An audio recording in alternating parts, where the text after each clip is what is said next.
السلام علیکم ورحمۃ اللہ وبرکاتہ۔ جنازہ کے جو مسائل ہیں وہ آج آپ کو اس کے بارے میں بتاتی چلوں گی۔ ام سلمہ رضی اللہ عنہ کہتی ہیں کہ رسول اللہ نے فرمایا، جب تم بیمار یا میت کے پاس آؤ تو اچھی بات کہو، اسی لیے کہ فرشتے اس بات پر آمین کہتے ہیں جو تم کہتے ہو۔ ام سلمہ کہتی ہیں کہ جب ابو سلمہ رضی اللہ عنہ کا انتقال ہوا تو میں رسول اللہ کے پاس آئی اور عرض کی کہ اے اللہ کے رسول، ابو سلمہ کا انتقال ہو گیا۔ تو آپ صلی اللہ علیہ وآلہ وسلم نے فرمایا، یوں دعا کرو کہ اے اللہ مجھے اور اس کو بخش دے اور مجھے ان سے نعم البدل عطا فرما۔ کہتی ہے کہ میں نے یہ دعا کی تو اللہ تعالیٰ نے مجھے ان سے نعم البدل عطا کیا، یعنی محمد صلی اللہ علیہ وآلہ وسلم۔ دوسرا، جب کوئی شخص قریب المرگ ہو، بیمار ہو اور قریب المرگ ہو تو اس کے لیے رسول اللہ صلی اللہ علیہ وآلہ وسلم نے فرمایا، اپنے بیماروں کو جو مرنے کے قریب ہوں انہیں لا الہ الا اللہ کی تلقین کرو، ترغیب دلاؤ کہ وہ لا الہ الا اللہ کہیں، کیونکہ اکثر مرتے وقت جو نیک لوگ ہوتے ہیں ان کے ذہن میں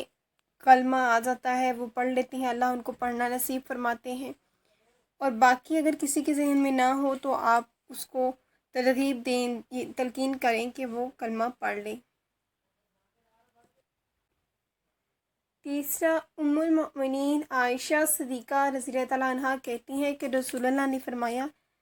جو شخص اللہ تعالیٰ سے ملنا چاہتا ہے اللہ تعالیٰ بھی اس سے ملنا چاہتا ہے، اور جو اللہ سے ملنا نہیں چاہتا اللہ بھی اس سے ملنا نہیں چاہتا۔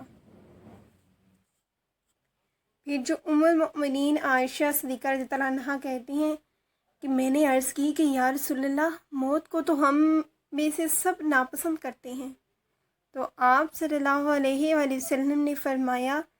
میرا یہ مطلب نہیں،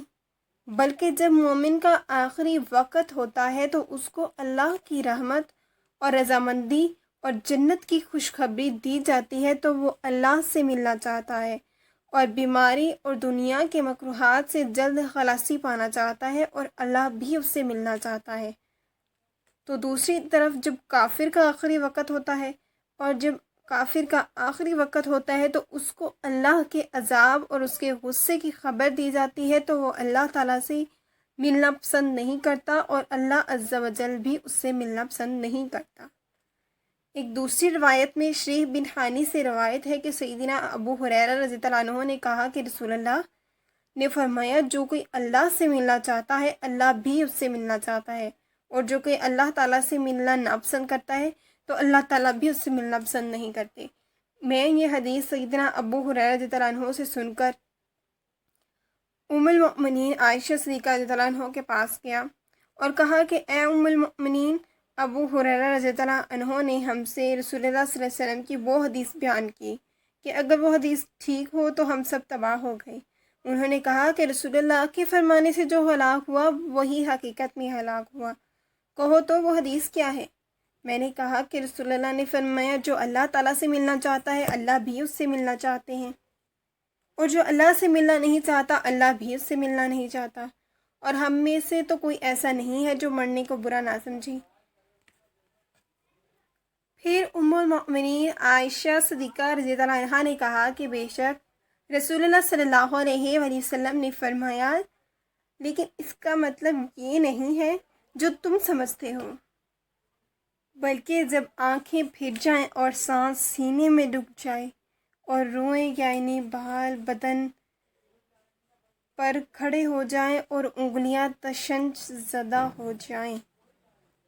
اس وقت جو اللہ سے ملنا پسند کرے گا اللہ بھی اس سے ملنا پسند کرتا ہے، اور جو اللہ سے ملنا ناپسند کرے تو اللہ بھی اس سے ملنا ناپسند کرتے ہیں۔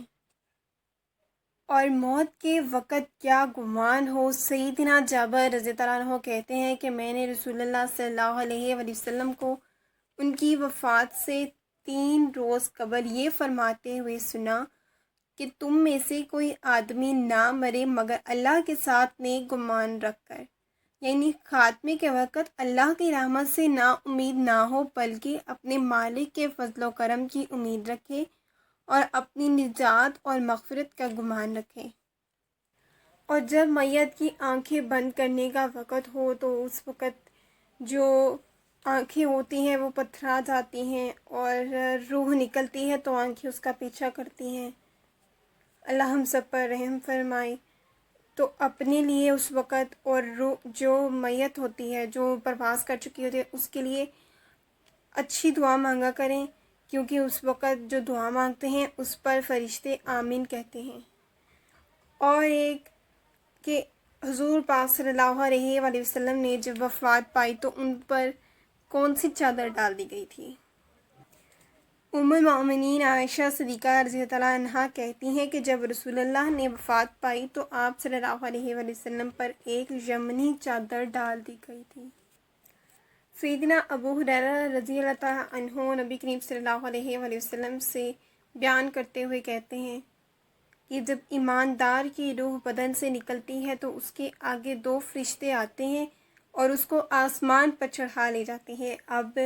یہ میں آپ کو بتا رہی ہوں مومنوں اور کافروں کی روحوں کا، کہ جب وہ رخصت ہوتے ہیں تو کیا پیش آتی ہے،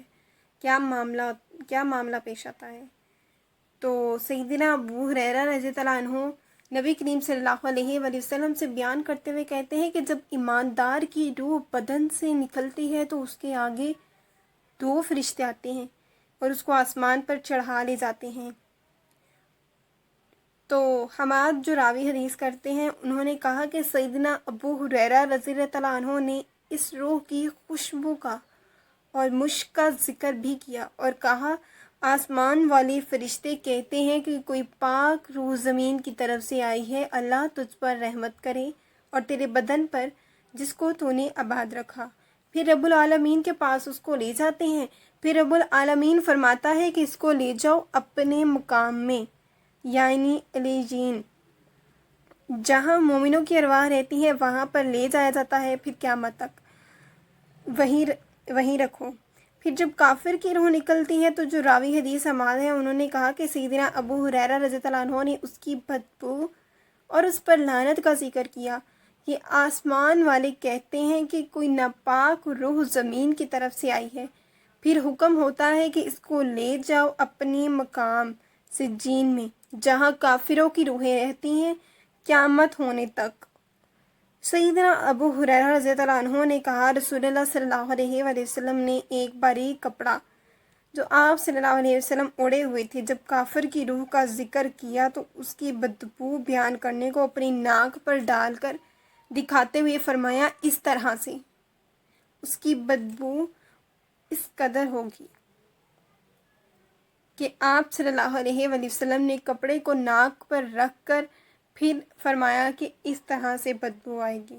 میں دعا پڑھتی ہوں اور آپ نے پیچھے پیچھے آمین کہنا ہے۔ اللہم اغفر لی وارحمنی واہدنی واجبرنی وعافنی وارزقنی وارفعنی۔ جزاک اللہ خیر، فی امان اللہ، آمین۔